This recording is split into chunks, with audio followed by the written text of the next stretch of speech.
Example number 11. How many numbers lying between 100 and 1000 can be formed with the digit 0, 1, 2, 3, 4, 5 if the repetition of digit is not allowed? So इसका solution क्या होगा? Solution will be like this कि every number between 100 and 1000 is a 3-digit number. क्या पूछा था उसने? How many numbers lying between 100 and 1000? 100 और 1000 के बीच में कितने नंबर होंगे? मीन्स 101 से ज़्यादा और 1000 से कम. तो नंबर क्या होंगे? 101 से लेके 999. तो सारे नंबर्स क्या होंगे? We can say every number between 100 and 1000 is a 3-digit number. ठीक, अब हमें 3-digit नंबर बना. Can be from the digit this. ये हमारे पास डिजिट दिए हैं 0 से 5 तक. If the repetition of the digit is not, यदि हमने एक नंबर एक बार यूज़ कर लिया तो we can not use it again. So how many positions we have? 3 positions. So we first have to count the permutation of 6 digits. 6 digit क्यों बोल रहे हैं? 0 भी 1 डिजिट है. Taken 3 at a time. तो हमारे पास बेसिकली 3 पोजिशंस है, 100, 10th and unit. Right. 100 पर मैं 0 रख नहीं सकता, 0, 1, 2, 3, 4, 5 में से. तो मैं कितनी ही रख सकता हूँ 100 में? That means out of 6 digit I can use 5 digits. यदि 5 में से एक यहाँ यूज़ हो गई तो बची मेरे पास कितनी? Again left is 5 because total digit 6 थी. 6 में से हमने 0 यहाँ यूज़ नहीं किया, दैट इज़ बाय 5 की 5 यूज़ की. कोई भी एक आ सकता है. तो यहाँ पे अगेन 10th में भी 5 होंगे और जब यहाँ 5 होंगी तो रिमेनिंग कितनी बची? 4. तो these are the total number of ways we can have. तो मल्टीप्लिकेशन कर लो तो मीन्स 100 नंबर्स बन जाएंगे 3-digit नंबर्स. कितना सिंपल है. This is the way, the answer is there. और द अदर वे भी इसे हम कर सकते हैं कि टोटल नंबर क्या होंगे? 6 डिजिट्स हैं, उसमें से हमको 3 एट अ टाइम चूज़ करना है. यही तो बोल रहे हैं, 3 पोजीशंस बननी है. 6 डिजिट में परम्यूटेशन में 3 टेकन एट अ टाइम. तो 6 पे 3. फॉर्मूला क्या होता है? n factorial upon n minus r factorial. Do it. आप इसको सॉल्व करोगे, यू विल गेट 120.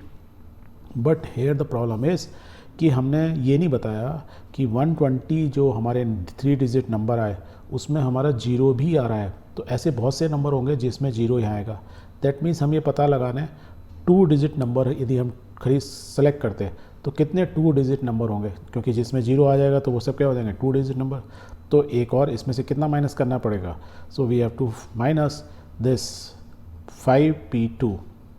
तो टोटल 5 डिजिट्स नंबर्स को यदि हम यूज़ करेंगे, क्योंकि 0 यहाँ पे आ गया तो बचे ये नंबर. तो आउट ऑफ 5 डिजिट्स 2 कौन से डिजिट्स हैं? 2 हमको जो है permutations out of 5 we have to find for the 2 vacant positions. तो निकाल लो, यही होगा. तो 120 माइनस इसको कर लो, minus 5 factorial upon 5 minus 2 factorial. इनको आप जब सॉल्व करोगे you will find the answer is again is 100.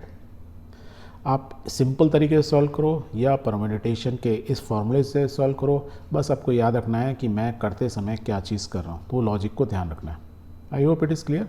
नहीं है तो एक बार और रिपीट कर लें. ओके. उसने पूछा क्वेश्चन कि कितने नंबर 100 से 1000 के बीच में मैं बना सकता हूँ if I am using digits from 0 to 5. तो there are total 6 digits which we have to use. 3-digit number होगा तो यूनिट, 10, 100 3 पोजीशन होंगी.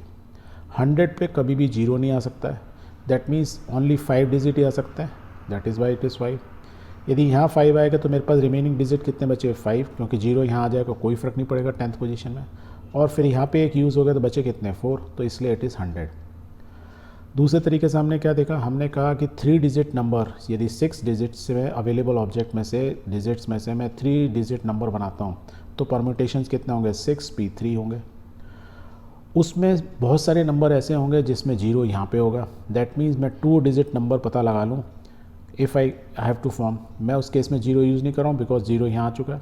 तो there are only 2 ways. Means possibility is 5p2. Means 5 digits में से मैं 2 डिजिट्स को choose करूँगा so that to form 2 digits number. उतने में माइनस कर दूँ तो आंसर क्या होगा? Again 100. I hope it is clear.